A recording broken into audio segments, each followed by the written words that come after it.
Okay, so consider the object following the motion described on the left table. So that would be this one. How far did it travel during the first second?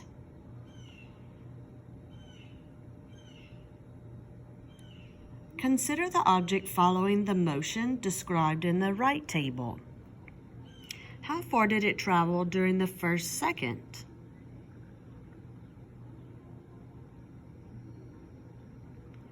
Which of the two tables allow us to make predictions with some accuracy? Explain.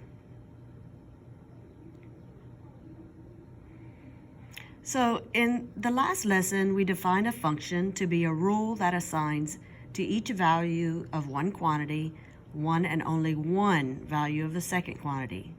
The right table does not follow this definition. It's assigning two different values, 4 feet and 36 feet,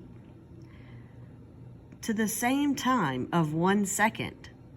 For the sake of meaningful discussion in a real-world situation, this is problematic. So you're not going to see a stone after 1 second be at 2 different feet. That can't happen. It's like the stone is in 2 different places.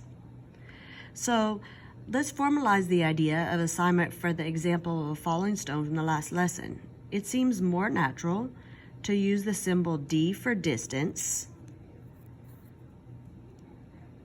for the function that assigns to each time the distance the object has fallen. So the seconds would represent by T for time. So here, D is a rule that assigns to each number. T, another number, the distance of the fall of a stone in T seconds. Here is the table from the last lesson.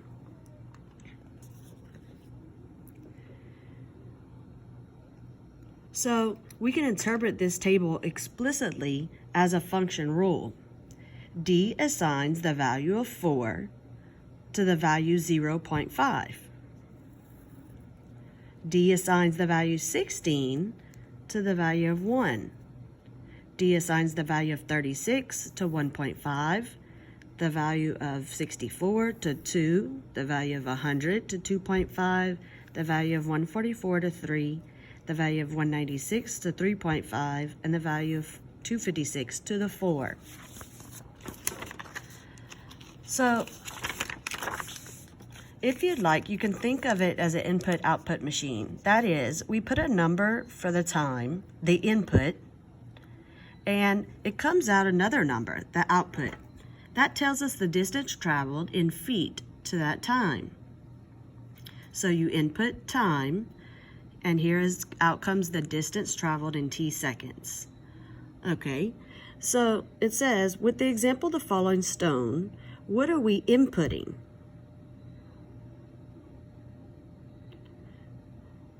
What is the output?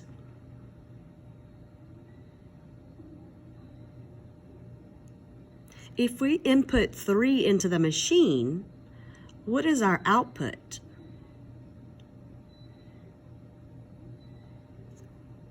So if we go back and look for 3 into our machine, we can see that 144 is our output.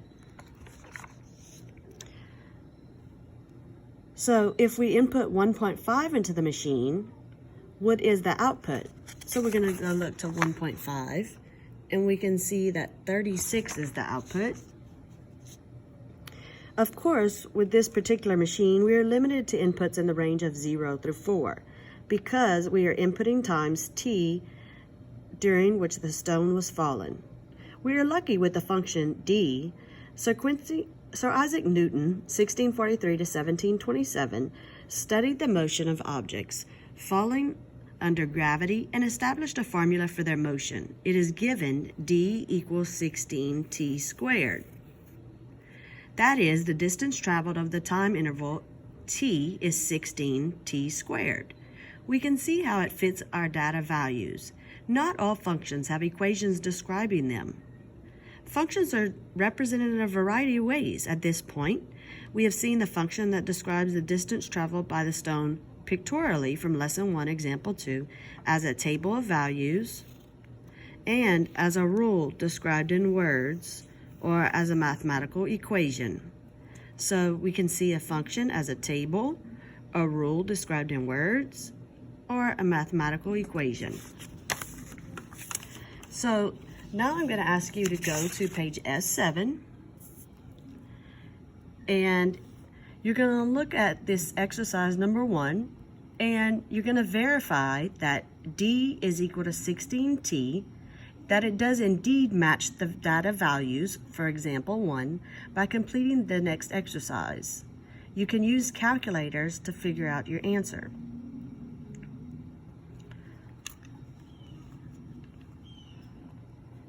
So, for example, if we're using this equation, D equals 16t squared, we can write our equation, and in the place of t, we're going to put each of our values from the table in time. So we would do 0.5 squared times 16. 0.5 times 0.5 would be actually 1/4, and 1/4 times 16 would give us 4. So let me write that down here a little clearer so you can see. D equals 16t squared. In the place of the t, we're going to put parentheses, and you're going to insert 0.5. So I can also write 0.5 as 1/2. And 1/2 times 1/2 is 1/4. So 16 times 1/4 will actually give me 16 divided by 4, which is 4. So that means I'm going to go to the table and put a 4. If we go to the next one, D is going to be equal to 16t squared. We're going to put an open set of parentheses for t, and this time you'll put a 1. So 1 times 1 is 1, so we get 16 times 1, which is 16. So I'd go to the table and fill it in with a 16. So I'd like you to continue filling out the table to get the answers.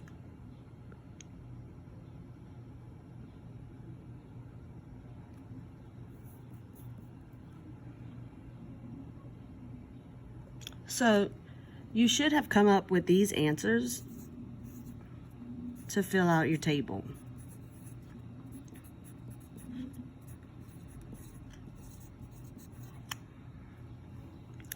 In part A, it says, are the distances you calculated equal to the table from lesson 1? Well, we didn't do lesson 1, but yes, they are equal.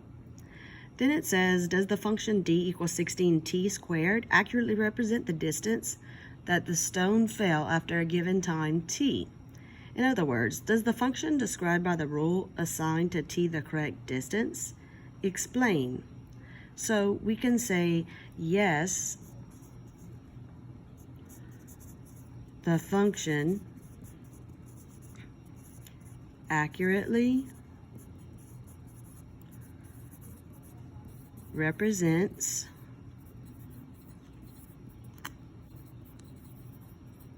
the distance the stone fell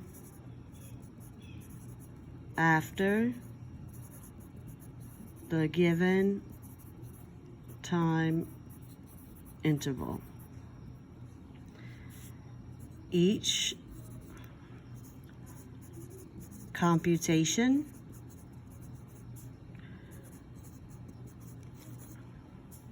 using the function resulted in the correct distance. Therefore, the function assigns to t the correct distance.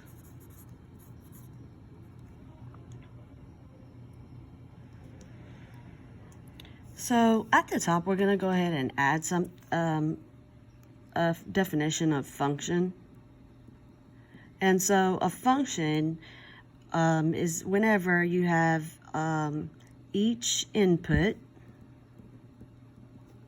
which is the x, has exactly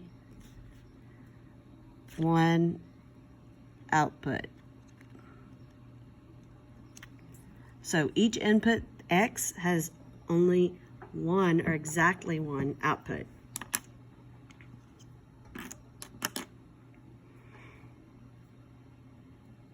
Okay, so being able to write this formula, d equals 16t squared, it allows us to predict when the stone will be released from different heights. And you'll see the heights that we figured out in our table.